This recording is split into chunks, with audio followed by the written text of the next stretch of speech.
Gateshead CCG. I'm David Jones. I'm the clinical chair of the CCG, and we have 45 minutes in which we will have an opportunity to summarise the year that's just gone by. Just to note that we'll be recording this session to share with the public on our website, and of course anyone who who's missed the call will be able to view it there. And indeed, any of you who wish to enjoy it all over again will have an opportunity to do so.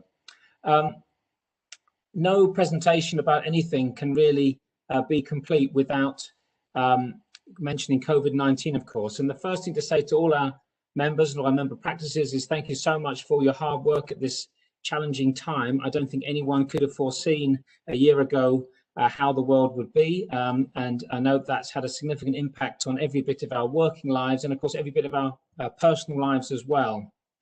Messages change or have modified over the course of the pandemic, but still there's a consistency around hand washing, distancing, masks and other such activities. So that adds an extra dimension and challenge to us in our working lives. So I say thank you so much for all your work and commitment to the cause at this challenging time. And of course, we've all been doing or been asked to do things differently. This is the PPE store at Riverside House.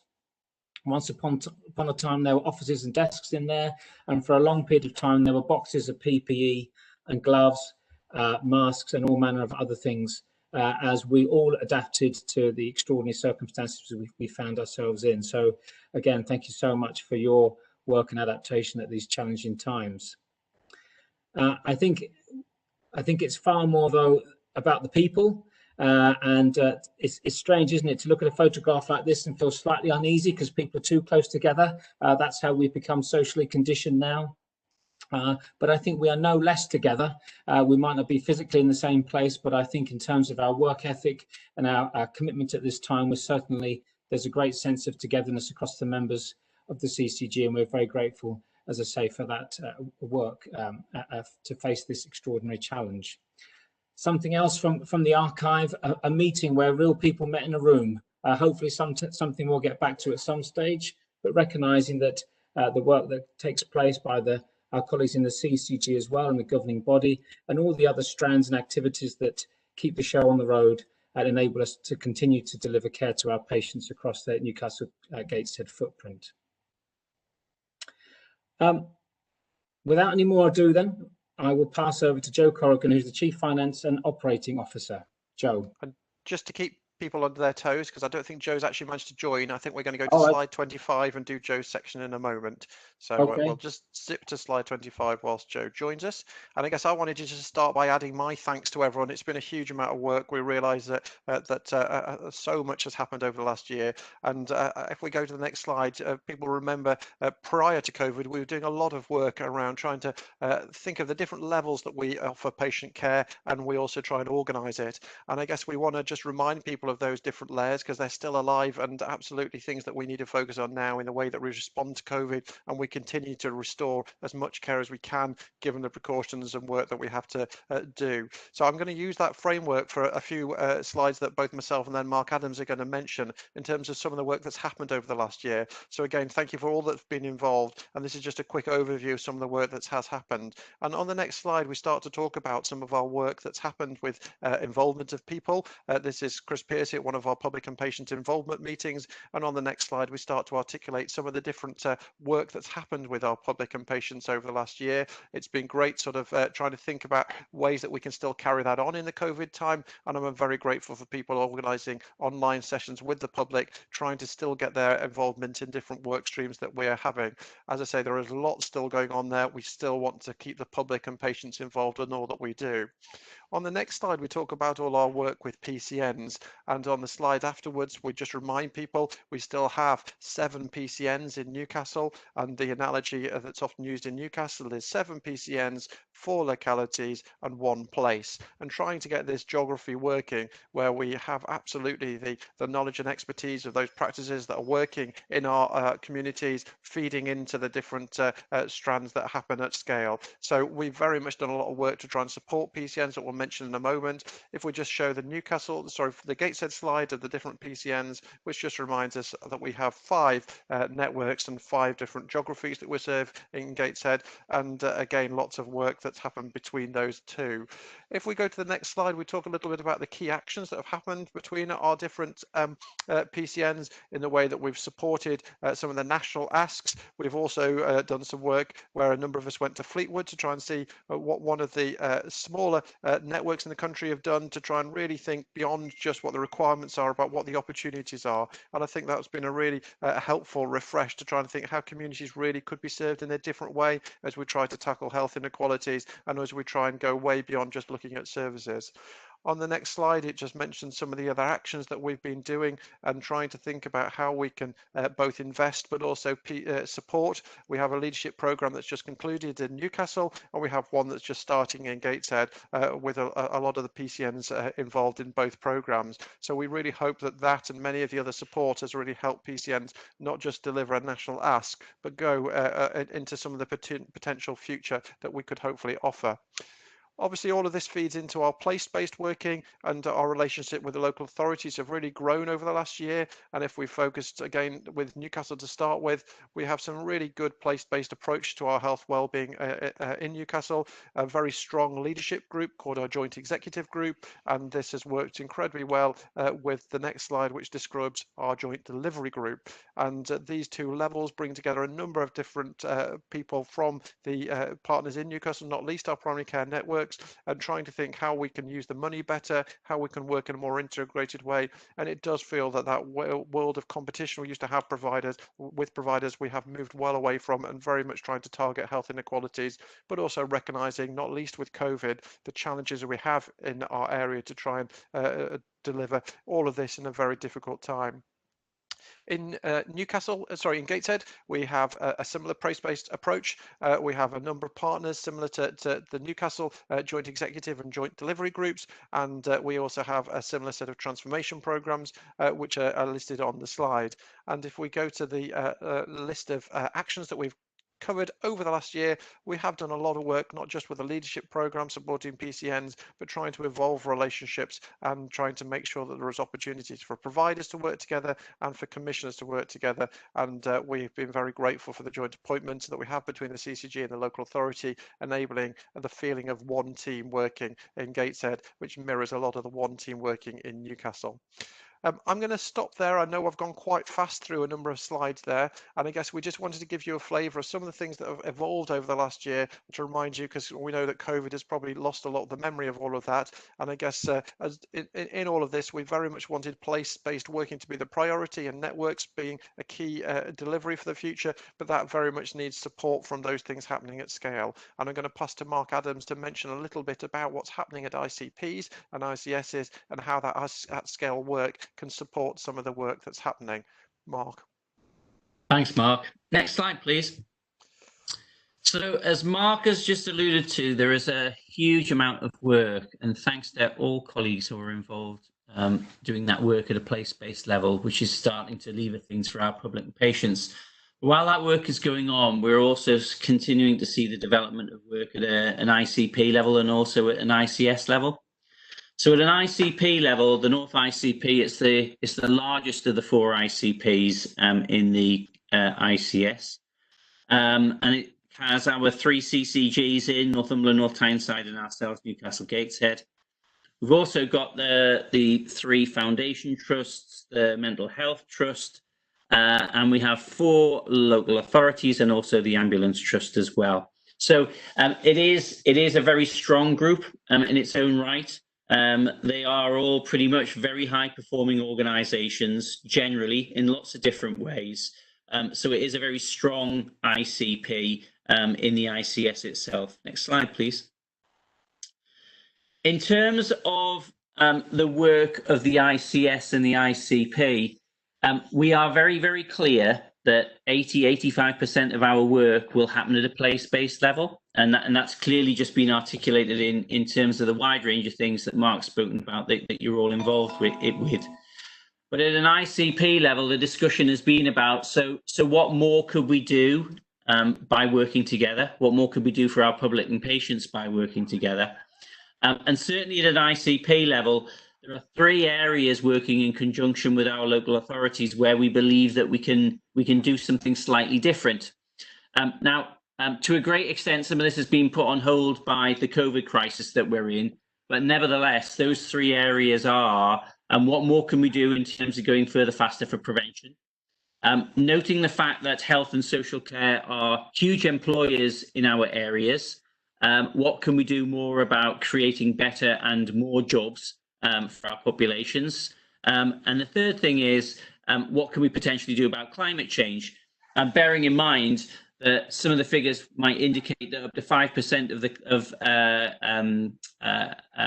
the climate problem on a day-by-day basis in terms of fumes, gas, etc., are up to 5% of that is created by people going to and from hospitals and GP surgeries, etc.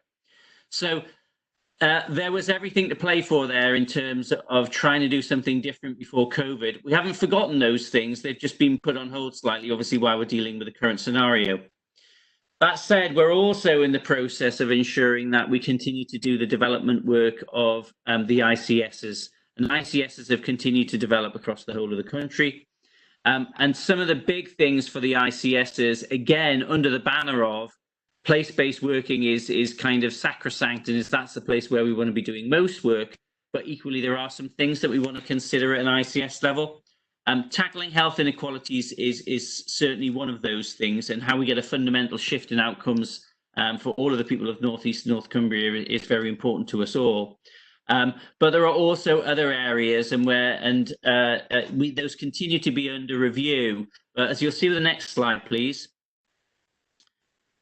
So some of those things, even though we've only been able to put a certain amount of thought into it at an ICS level, actually put us in really good stead when we're thinking about our response to COVID.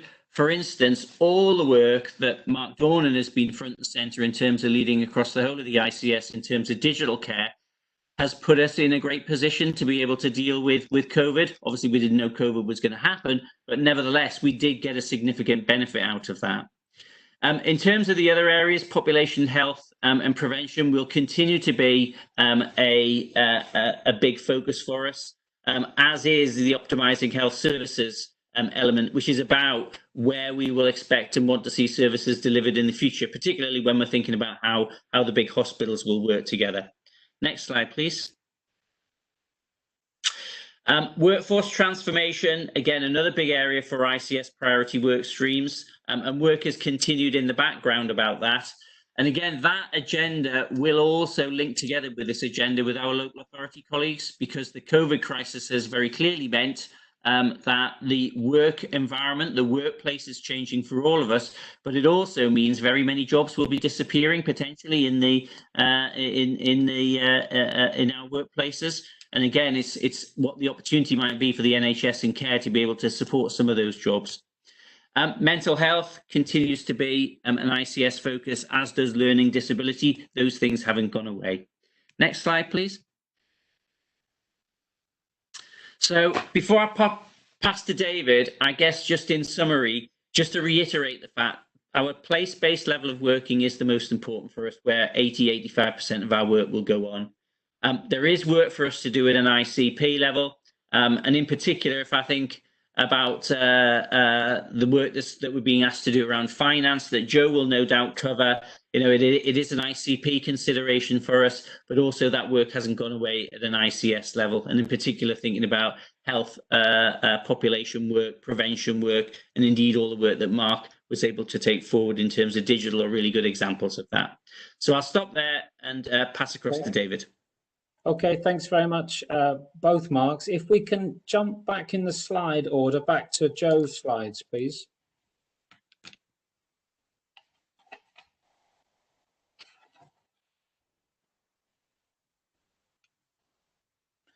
And I'll pass over to Joe to present the finance and operating situation. Thanks, Joe.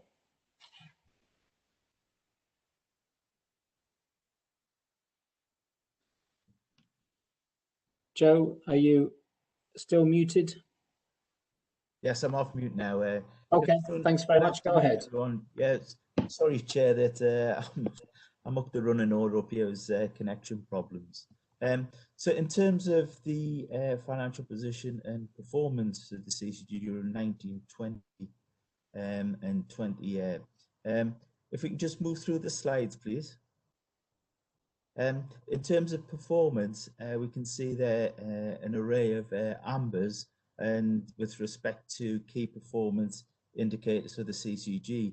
Now, the ambers indicate the targets were partially met, and it may well be that each line that you see there is actually a composite of a number of targets which give an overall position, hence you know, the amber display rather than a red or green display.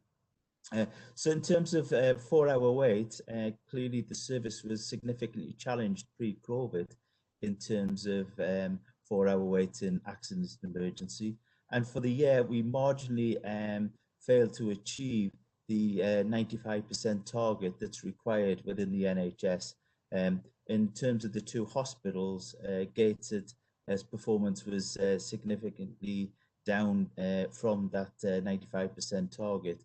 Newcastle held up despite significant flows from other areas, but overall as a CCG, we marginally underperformed against the 95% standard.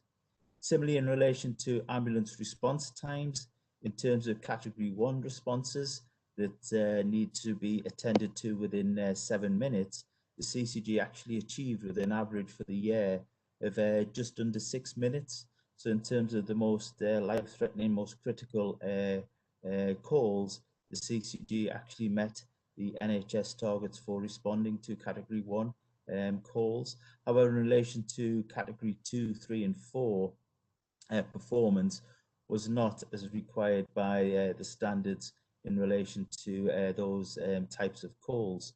In terms of Category 2, 18 minutes response times is what's required. We averaged at 27 minutes.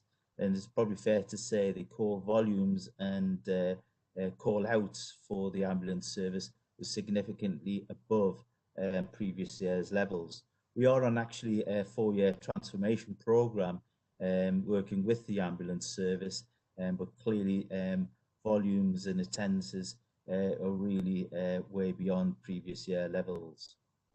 In terms of accident emergency and decision to admit a patient into hospital, there's a zero tolerance, the service, so 1 patient is 1 too many. So for the 1920 year, we did have 2 patients that waited longer than the 12 hours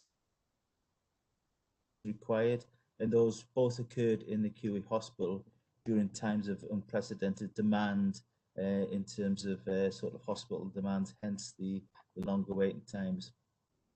Cancer waiting times, that is red and across a significant number of tumour sites.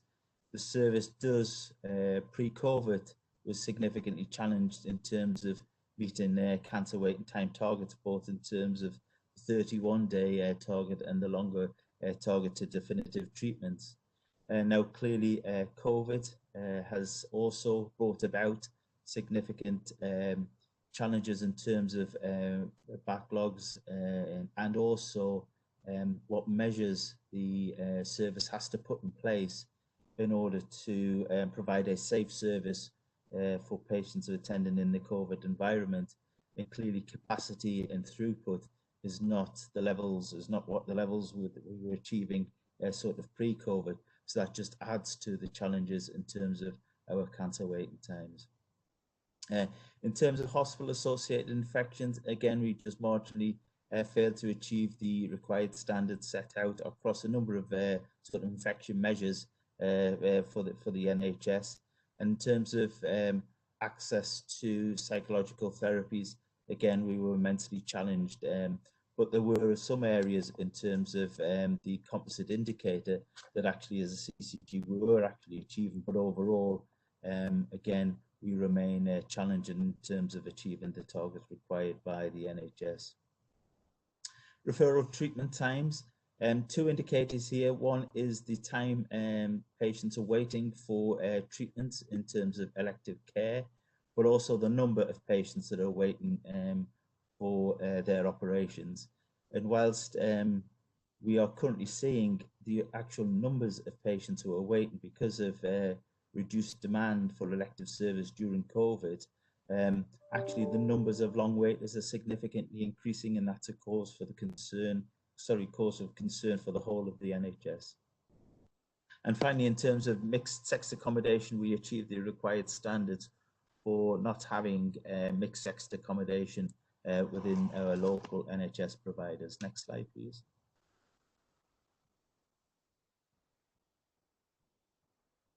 Thank you. In terms of some of the performance challenges, as we both look back and look ahead, clearly there's the issue, and others have talked about, in terms of poor health and health inequalities, and particularly children who are overweight. And Bill Cunliffe, our secondary care clinician, is leading some work in terms of obesity and management of obesity across all the age sectors.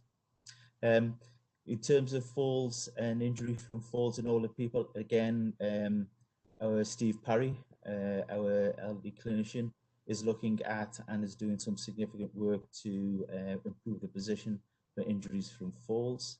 In terms of anti-microbiome prescribing, again, significantly improving position with our prescribing advisors in primary care, and we have seen improvement in relation to the rates of prescribing. Avoidable admissions, we are working with our providers and with primary care to look at measures that we can put in place to avoid a hospital admission that is unnecessary. But overall, just on that theme, as a bed-based service across all of our providers, as a population, we use more than the national average in terms of our bed usage per capita. I've already talked about the challenges around the IAP service, the psychological therapies services, and also in relation to LD and autism, people with learning disabilities. We have an over-reliance on specialist inpatient work, and Chris Piercy, our Director of Nursing, is leading some work around transforming care for that very vulnerable client group, and also addressing our over-reliance on that specialist inpatient care. Workforce, the whole of the NHS is challenged by workforce issues, and particularly in primary care, in terms of the volumes of work coming forward, and also the resilience of the primary care workforce in particular, we're very mindful of. And I've already again talked about some of the challenges around cancer waiting times, and particularly tumour sites. Next slide, please. And again. I'm obliged to just quickly run through the statutory financial duties and the position of the CCG for the 1920 financial year. Just a reminder there of the CCG's statutory financial duties in relation to its stewardship of funds. Basically, we shouldn't spend any more than we need to, and we need to also, within our annual report, publish an explanation on CCG expenditure on quality, and we need to keep appropriate records, i.e. annual accounts, for audit and also for public record. Finally, we also have an obligation to pay our creditors 95% within 30 days, and also achieve our financial targets set by NHS. Next slide, please. That slide simply said we've got to tick in all of the boxes in terms of meeting our deadline, and in relation to the 1920 accounts, our audit opinion was unqualified, which is good. Next slide, please. Overall, as a CCG, we had to have approved commissioning budget of just under 775 million, with an additional 10 million for running costs, with a planned surplus of just under 15 million. Overall, we ended up with a financial envelope of just under 856 million, for which again included the commissioning budget for primary care. Next slide, please. In terms of our financial targets, we achieved an in-year surplus of just under £1 million. That's £700,000, which took our cumulative financial savings as a CCG since we came into being to 15.5 million, which is a target set by NHS England. Again, next slide, please. That's just a table, just tabulating what I've just said there. We can see overall the surplus was just under £700,000. Next slide, please.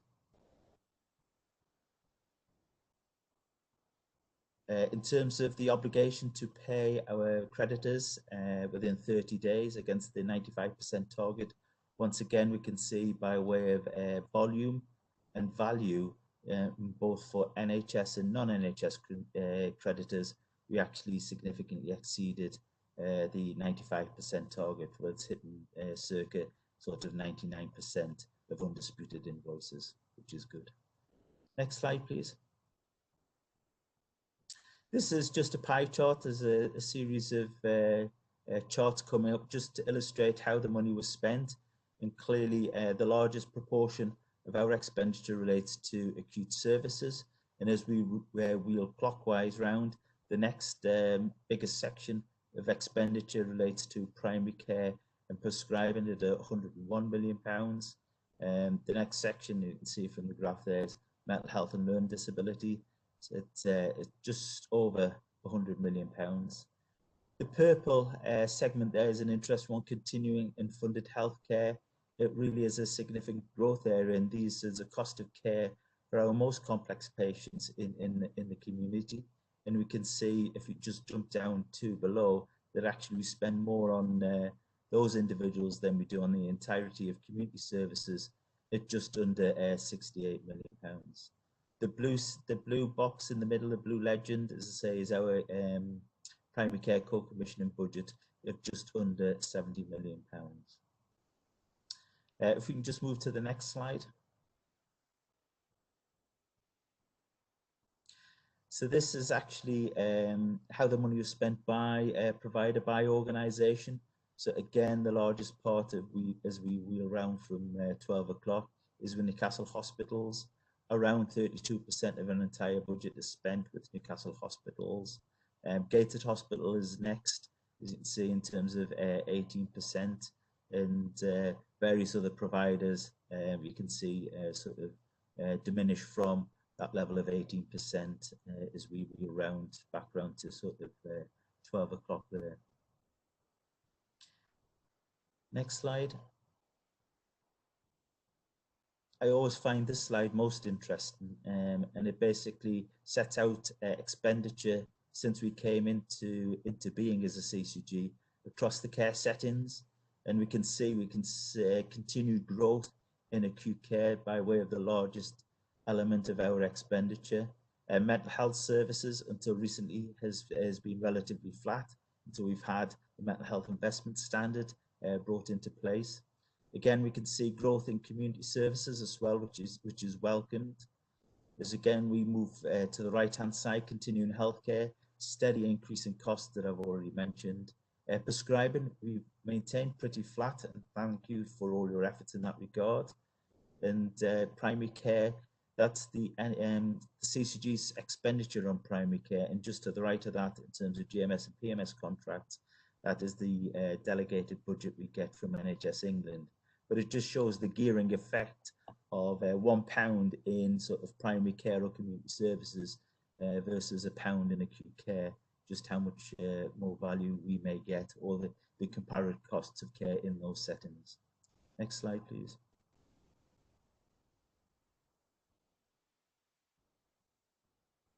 Just looking ahead in terms of finances, clearly we have a financial framework during COVID.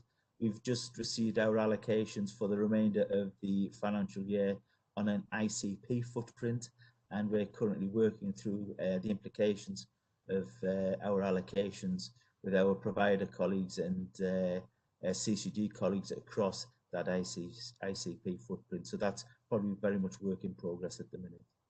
Can we move on?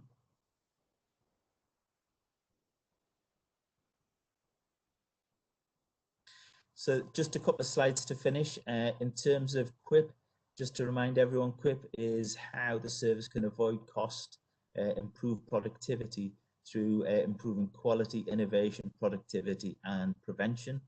We had a cost avoidance challenge for the 1920 financial year of 13.4 million, and which we did achieve. Sorry, we did achieve 13.4 against a plan of 13.3. So overall, we did actually achieve our quick financial target. And thank you all for your help and efforts in that regard. Next slide, please.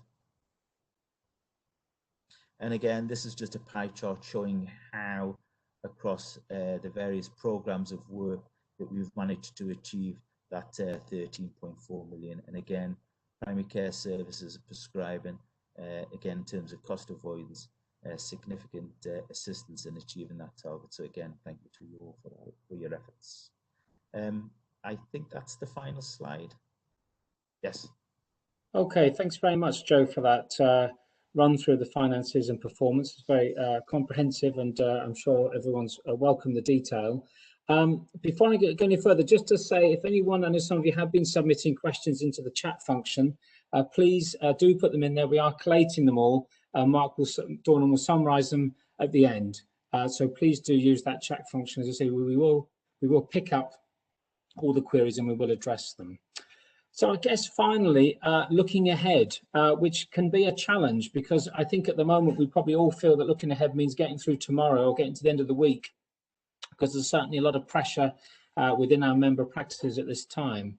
But there are other things we need to consider as well. Can I have the next slide, please?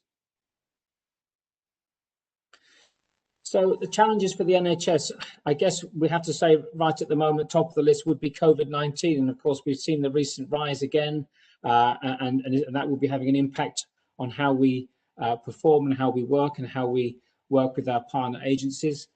It remains a significant challenge. It's going to be a significant challenge for some time yet, certainly through the winter months. And I think most immediately we're all focused on that. And anything that we do is done through the lens of COVID-19, and every bit of the system acknowledges that. And as I say, is working together to try and get things moving in the right direction. I guess also, though, we have to be mindful of the other ongoing challenges, which some of them were there last year and which continue to be present. We have an aging population with increasing needs, health inequalities, which have been highlighted even more so, I think, through the COVID pandemic as something that we need to prioritise. The levels of smoking, alcohol consumption and obesity remain high, and Joe mentioned about childhood obesity. I think one of the things that has developed over the course of the COVID pandemic is the system and place-based working, which ultimately is going to be the means by which many of these problems are tackled. And I certainly know that in Newcastle, Ending Gate said place-based conversations have really been formed better than ever as a result of the COVID situation. And hopefully, once COVID is gone, those improved relationships and working will help us tackle some of these more enduring challenges. We have an over-reliance on hospital-based services, and again, that's something we continue to focus our efforts on.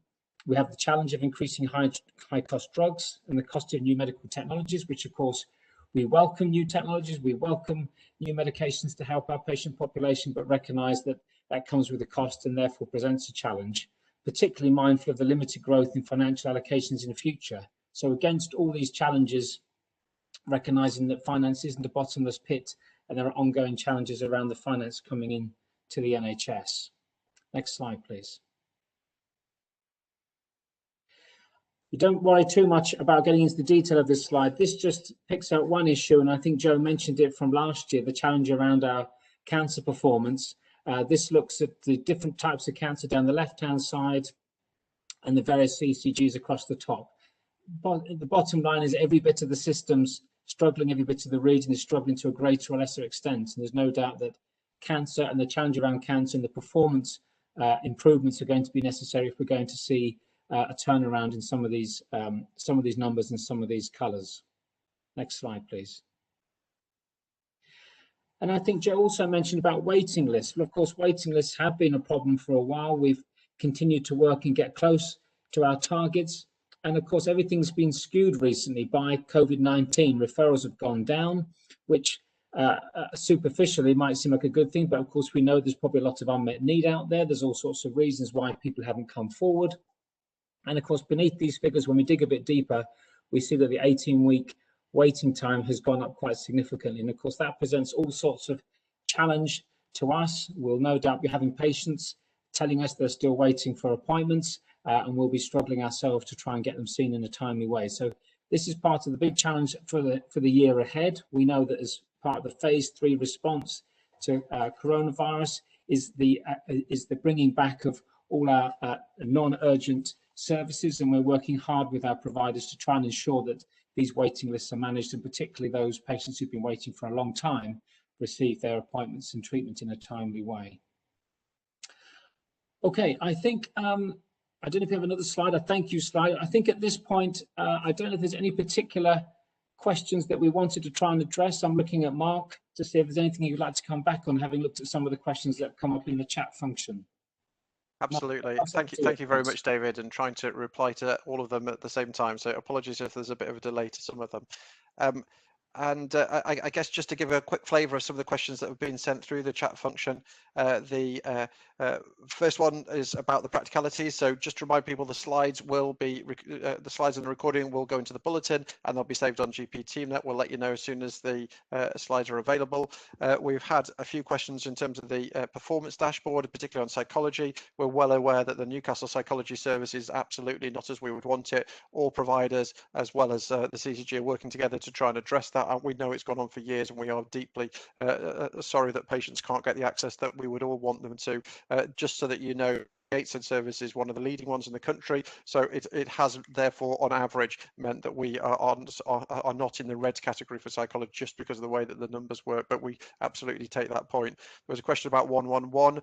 We absolutely know that when 111 was set up, the non-clinical triage of that, it led to a lot of ambulances being called. With all the work that's happened with Talk Before You Walk, we have had a huge change in some of the pathways, but also the staffing, and trying to put a lot more clinicians into the way that patients' needs are met, as we increasingly try to avoid patients turning up to walk-in centres or A&Es or any other part of the health service with the COVID picture. We are absolutely continuing to review all of our different pathways and trying to get the right people in the right place. So we do feel that issue has been addressed. Some issues in terms of health inequalities, we absolutely know that the rising levels of smoking, alcohol, obesity and other unhealthy lifestyle behaviours have often been an issue before, but obviously exacerbated during these stressful times. And we are looking at systems in both Gateshead and Newcastle with all our partners, including the councils, for how we can tackle those health inequalities and try and target what little resources we do have to try and address those. But it's not easy times. Hopefully I've given a summary of some of the main questions. Many apologies if I've missed any, and as I say, we will try to privately reply if there are any other ones that come through. I know that, sorry, there was one other one in terms of the pressures on PCNs. We absolutely want to support PCNs as a system, not just as a CCG, and we know that that's not been easy, with a lot of expectations on PCNs when they really don't have that many sessions. We're really grateful to colleagues for all that they have done, and we have a sort of weekly primary care call where we try and work with our LMC, PCN and other leaders in the federations, as well as the CCG, just trying to think how we all support each other in this difficult time. In terms of the delivery groups, there was a question in terms of are the federations involved with our place-based delivery groups, and the answer is that they absolutely are involved with the place-based working in both Newcastle and Gateshead. And hopefully that's summarised all the questions that we've had so far. I guess I just want to end by just saying again a big thank you to everyone for all their hard work. We know it's not been easy. We do continue to just ask if you do have ideas of things that we could do differently. Do use our sort of weekly calls. We will be having WebExes with practices on a 2-weekly basis. We have our next one next Tuesday. If there are issues you want us to cover in those, please do let us know of issues, and we'll try and make sure we can get a response. We know that the last week's one around business plans and trying to think how one practice might support another practice, we know it's not easy when no one's got capacity, but I guess we are worried that with the spread of COVID and the increasing number of people self-isolating, we are going to have to try and think of how we can either step down some of our work and try to meet the same day demands that are on all our practices, not just our own. Obviously, we want to try and keep going all our preventative work as long as we possibly can, though. So it's a difficult balance, and as I say, we are absolutely trying to see what we can do to support practices, PCNs and the wider system. But thank you for everyone's bearing with this difficult time. Thank you very much, Mark. And as I say, if there are any further questions, we will capture them and respond to them in time. I think it's 1:15. I think this meeting is concluded. Thank you everyone for joining us. I appreciate it's been a bit of a rattle through everything. As I say, the slides and everything will be available so you can view them at your leisure. And we thank you again for your contribution and your efforts at this time. Thank you very much.